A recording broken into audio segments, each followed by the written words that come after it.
JD রান্নাঘরে আপনাদের সবাইকে স্বাগত। আজকে রান্না করব মাছের মাথা দিয়ে কচুর শাক। এই যে কচুর শাকটাকে এরকম করে কেটে সেদ্ধ করে জল ঝরতে দিয়েছি। এই যে এখানে মাছের মাথা আছে, লবণ হলুদ মাখিয়ে রেখেছি। এইবার মাছের মাথাটাকে ভেজে নেব। আর এখানে মশলা দেবো। এখানে পেঁয়াজ, রসুন আর আদা পেস্ট করা আছে, আর শুকনো লঙ্কা, আর জিরার গুঁড়ো আর হলুদের গুঁড়ো। চলো মাছটাকে প্রথমে ভেজে নিই। তার জন্য কড়াইয়ে তেল দিয়ে দেবো।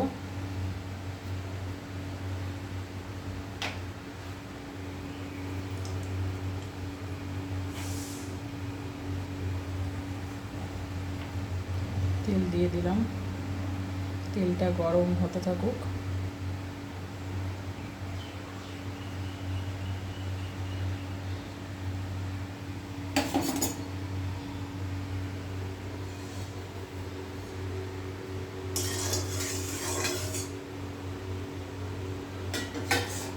দেখবো তেলটা গরম হয়ে গেছে নাকি।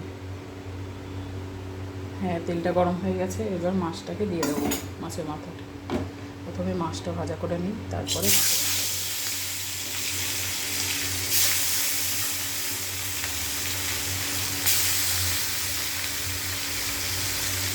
মাছটা ভাজা হয়ে যাক। মাছের এক পাশ ভাজা হয়ে গেছে, এবার উল্টে দেবো।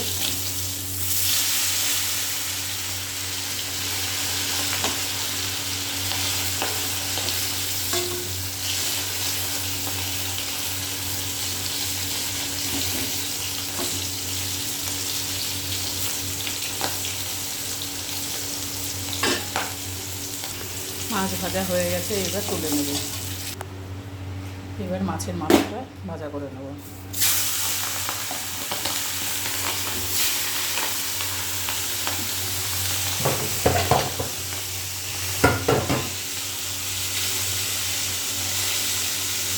মাছের মাথাটা ভাজা হতে থাকে।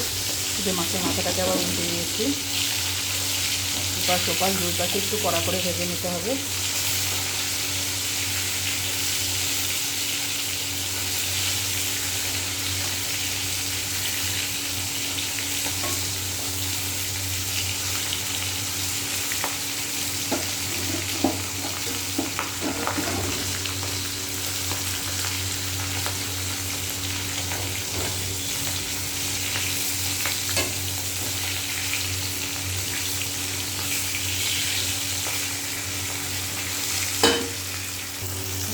মাছের মাথা ভাজা হয়ে গেছে, এবার তুলে নেব।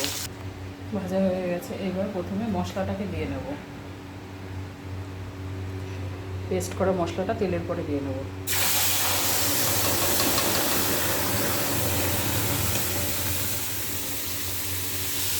মশলাটাকে কষিয়ে নেব।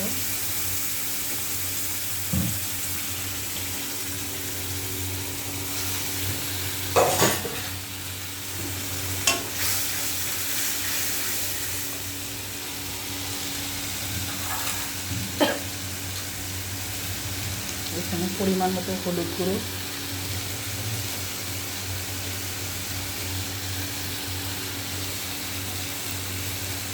পরিমাণ মতো জিরা গুঁড়ো,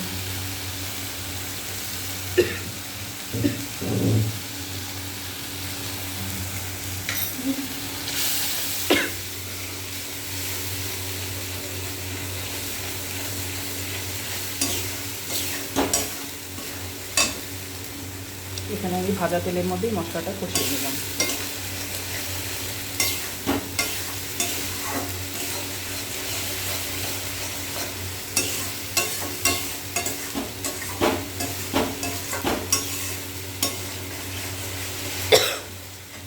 মশলাটা কষা হতে থাকুক। এবার দেবো পরিমাণ মতো লবণ,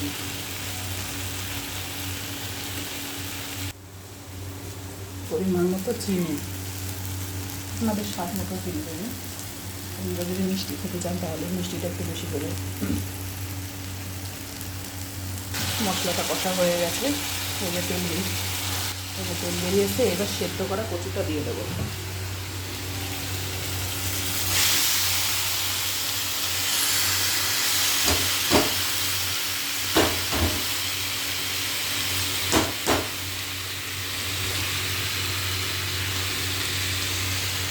ঠিক আছে, একটু নাড়া দিয়ে নিই, তারপরে আবার এই যে এরমভাবে মশলার সঙ্গে মিশিয়ে নিয়েছি কচুটাকে। এবার ভাজা মাছের মাথাটা দিয়ে দেবো।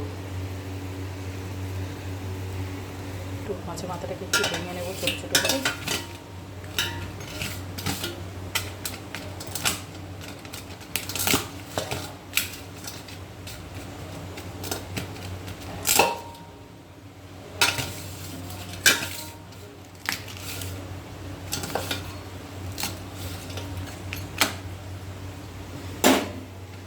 এবার এর মধ্যে দিয়ে দেবো, কচু শাকের মধ্যে দিয়ে দেবো।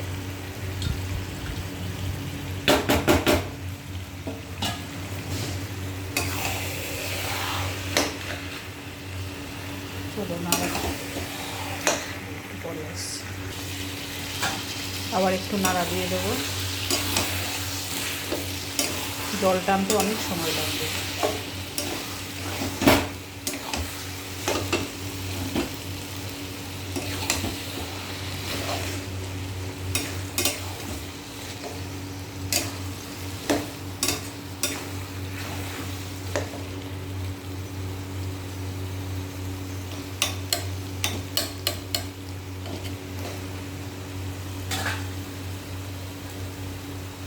এরকম করে নাড়াচাড়া করতে করতে জলটা শুকিয়ে যাবে।